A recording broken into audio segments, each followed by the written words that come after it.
Hello everyone, I am Chintamani and welcome to my channel Meri Udaan. आज की वीडियो का टॉपिक हेयर से रिलेटेड प्रॉब्लम तथा उसके सॉल्यूशन के बारे में है। खासकर हेयर थिनिंग और हेयर फॉल यह मेल में कॉमन हो चुकी है और फीमेल में भी हेयर थिनिंग की प्रॉब्लम फेस करनी पड़ती है। तो आज की खास टॉपिक इसी बात पर है। यदि हम हेयर थिनिंग और हेयर लॉस के कॉज के बारे में जान ले तो हम हेयर का केयर अच्छे से कर सकते हैं और इसका बेटर रिजल्ट पा सकते हैं। सो हमें सॉल्यूशन से पहले उसके कॉज के बारे में जानना जरूरी है। तो आइए मैं इसके कॉज के बारे में कुछ बात करती हूँ। क्यों आखिर हेयर फॉल होती है, हेयर लॉस के क्या क्या रीजन हो सकते हैं, किन किन कारणों से हमारे बाल झड़ते हैं। हेयर फॉल का सबसे पहला और मेन रीजन है जेनेटिक रीजन। यदि हमारे फैमिली किसी भी मेंबर को, माता पिता, दादा दादी या किसी फैमिली मेंबर को हेयर लॉस की प्रॉब्लम हुई हो तो इसका 80% संभावना है कि हमें भी यह प्रॉब्लम फेस करनी पड़ सकती है। दूसरा इसका सबसे महत्वपूर्ण फैक्टर है हमारा बैड फूड हैबिट। यदि हम वेल मेंटेन डाइट नहीं लेते हैं, यदि हम अपनी डाइट को प्रॉपर तरीके से मेंटेन नहीं करते हैं तो इसका हमारे बालों पर सीधा असर पड़ता है। इससे बॉडी के साथ साथ हमारे बाल भी पूरी तरह डैमेज हो सकते हैं। वेल न्यूट्रिएंट डाइट नहीं लेने से यदि हम ज़्यादा ऑयली फूड लेते हैं या फास्ट फूड ज़्यादा लेते हैं, हमारे बाल ज़्यादा ड्राई और फ्रीजी हो जाते हैं, जिसकी वजह से बाल झड़ने लगते हैं और बाद में गंजापन की भी शिकायत हो सकती है। इसके बाद एक अहम कारण यह भी है, वह है हमारा बॉडी का हार्मोनल डिसबैलेंस होना। मेल में यदि टेस्टोस्टेरोन ज़्यादा होने लगती है तब हेयर के फॉलिकल्स श्रिंक होने लगते हैं और धीरे धीरे करके ग्रोथ कम होने लगती है और लास्टली यह ग्रोथ बिल्कुल बंद हो जाती है, जिसकी वजह से हमारे बाल पूरी तरह से उगना बंद हो जाएंगे। टेस्टोस्टेरोन एक हार्मोन है जो मेल के बॉडी में बहुत सारे फंक्शन के लिए जरूरी है, बट यही हार्मोन जब ज्यादा प्रोड्यूस होने लगे तो हेयर को डैमेज करने में मेन रोल प्ले करती है। टेस्टोस्टेरोन भी तब ज्यादा होती है जब बॉडी में DHT की मात्रा ज्यादा हो जाती है। DHT भी एक हार्मोन है जो जरूरत से ज्यादा प्रोड्यूस होने पे बॉडी उसे टेस्टोस्टेरोन के रूप में कन्वर्ट करना शुरू कर देती है, जिसकी वजह से मेल के बॉडी में टेस्टोस्टेरोन ज्यादा हो जाती है। यही हार्मोन हेयर के पोर्स में जमा होने लगते हैं और धीरे धीरे करके उसके फॉलिकल श्रिंक होने लगते हैं। फीमेल में प्रेगनेंसी के बाद पीरियड्स इरेगुलर होने से हेयर थिनिंग और हेयर फॉल की संभावना होती है। साथ ही मेनोपॉज के समय, जिस समय पीरियड्स बंद होने के समय आते हैं, उस समय भी पीरियड्स इरेगुलर होते हैं, जिससे बॉडी का हार्मोनल बैलेंस बिगड़ जाता है, जिसकी वजह से हेयर फॉल और हेयर थिनिंग हो सकती है। कुल मिलाकर यह कहा जाए कि मेल और फीमेल दोनों में ही हार्मोनल डिसबैलेंस होना हेयर लॉस का जिम्मेवार हो सकता है।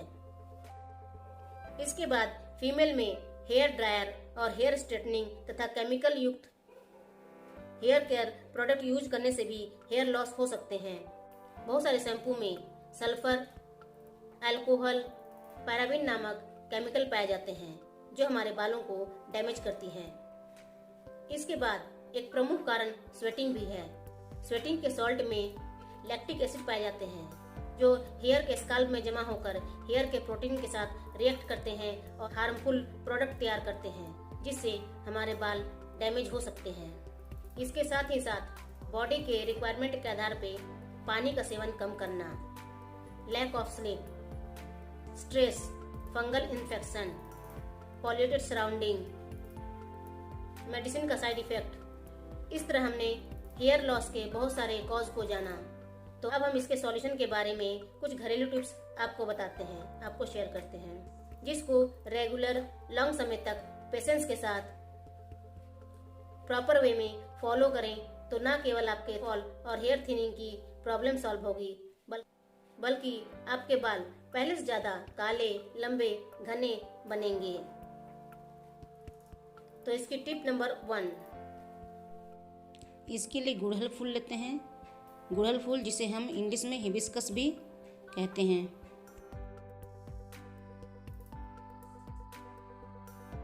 इन फूलों में protein, calcium, phosphorus, iron, vitamin C पर्याप्त मात्रा में पाई जाती है। इन फूलों में एक खास गुण है जो कि गंजेपन को पूरी तरह से ख़त्म करने में पूरी कारगर होती है। इन फूलों से बहुत सारे शैम्पू और कंडीशनर बनाए जाते हैं। सो हमें इन फूलों को डायरेक्ट रूप में यूज़ करें तो ज़्यादा फ़ायदेमंद होगा। इसलिए हम इन फूलों को डायरेक्ट हम यूज़ करेंगे और इसके लिए इन फूलों को हम लेते हैं। इसके साथ ही साथ हम आंवला लेंगे। आंवला जिसमें विटामिन सी भरपूर मात्रा में पाई जाती है और हमारी स्किन और बालों के लिए बहुत ही फ़ायदेमंद है।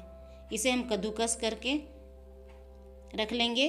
आंवले को कद्दूकस कर लेंगे और इन फूलों को मिलाकर कैस्टर्ड ऑयल के साथ, और कैस्टर्ड के बीज भी लेंगे जिसे हम अरंडी का तेल कहते हैं। उन तेलों में हम, यह है अरंडी का तेल, अरंडी का फल, जिसे हम इसमें मिला सकते हैं। साथ ही कैस्टर्ड ऑयल को हम लेंगे। एक कढ़ाई में हम कैस्टर्ड ऑयल गरम करेंगे। सिर में जहाँ पे बाल उगना बंद हो गए हैं उस जगह इस नुस्खे को बनाकर हम तैयार करेंगे और अपने बालों में लगाएंगे। इसके लिए हमें कढ़ाई में कैस्टर्ड ऑयल डालते हैं। इसके बाद हम फूल और फूल के डंठल को भी इसमें मिला देंगे। साथ ही हमने आंवला कद्दूकस करके डाला था, उसे भी हम साथ में पकाएंगे। इसे 5-10 मिनट तक पकने के बाद इस तेल को हम छान कर एक बोतल में स्टोर कर लेंगे और इसे हम 1 महीना तक यूज़ कर सकते हैं। इसे हम हर 2 दिन में, हर 3 दिन में जहाँ पे बाल उगना बंद हो गए हैं अच्छे से लगाएंगे और हम 2 घंटे बाद धो सकते हैं बालों को। इस तरह से हमारे गंजेपन की शिकायत पूरी तरह से ख़त्म हो जाएगी। अब इसके बाद आती है टिप नंबर 2। दूसरे नुस्खे को तैयार करने के लिए इसमें हम रीठा यूज़ करेंगे। ये कच्चा में हम ग्रीन दिखता है और ये पकने के बाद और सूखने के बाद इस तरह से कलर में आ जाएगा। इस रीठे को उपयोग करेंगे। साथ ही इसके साथ हम सिकाकाई यूज़ करेंगे और इस सिकाकाई के बाद हम इसमें आंवला को सुखाकर यूज़ करेंगे। तीनों इंग्रेडिएंट को हम अलग अलग मिक्सी जार में पीस लेते हैं। रीठा और सिकाकाई को बरसों से हम बालों में यूज़ करते आ रहे हैं, जिससे हमारे बाल सिल्की बनते हैं और जहाँ पे बाल ख़त्म हो चुके हैं वहाँ पर अपने आप ही उगना शुरू हो जाते हैं। इसके बराबर उपयोग से हम इसका फ़ायदा ले सकते हैं। इसके साथ ही ये कैस्टर्ड के बीज हैं। कैस्टर्ड के तेल के साथ हम इसे फिर से पकाएंगे और कैस्टर्ड के तेल में वो प्रॉपर्टी है जो बालों के ग्रोथ में पूरी तरह से कारगर है। रीठा, सिकाकाई और आंवला तीनों को बीजों को हम अलग कर लेते हैं। उसके बाद हम अलग अलग मिक्सी जार में ग्राइंड कर लेंगे और तीनों को पीसने के बाद कैस्टर्ड ऑयल में मिलाकर पकाएंगे।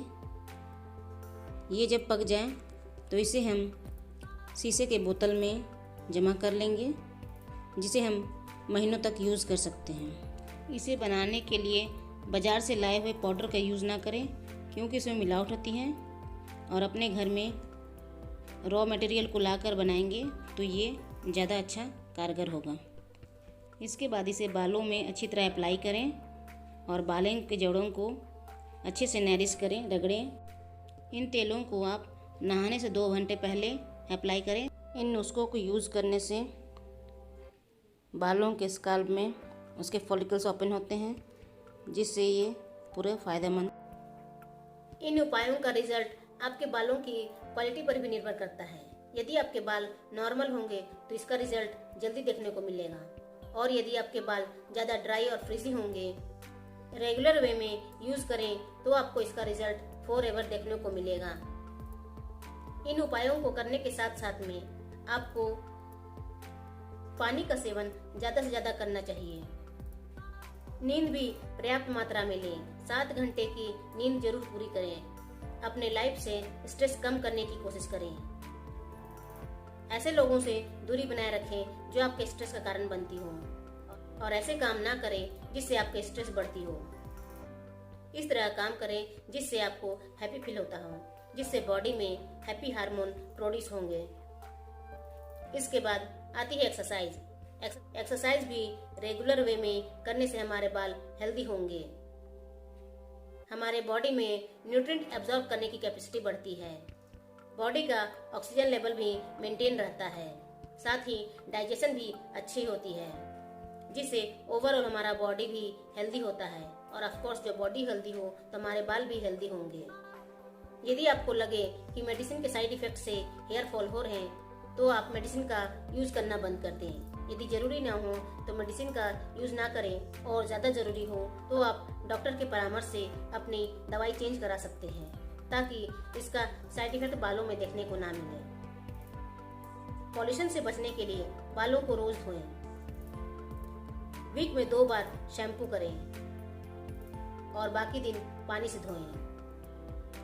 शैम्पू भी केमिकल रहित होना चाहिए, जिसमें सल्फर, अल्कोहल, पैराबिन नामक तत्व ना पाए जाती हों।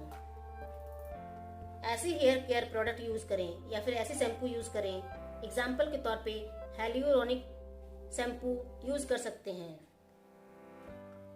वीक में 2 बार केमिकल फ्री ऑयल से बालों को नरिश करें, इससे भी बाल के जड़ मजबूत होते हैं।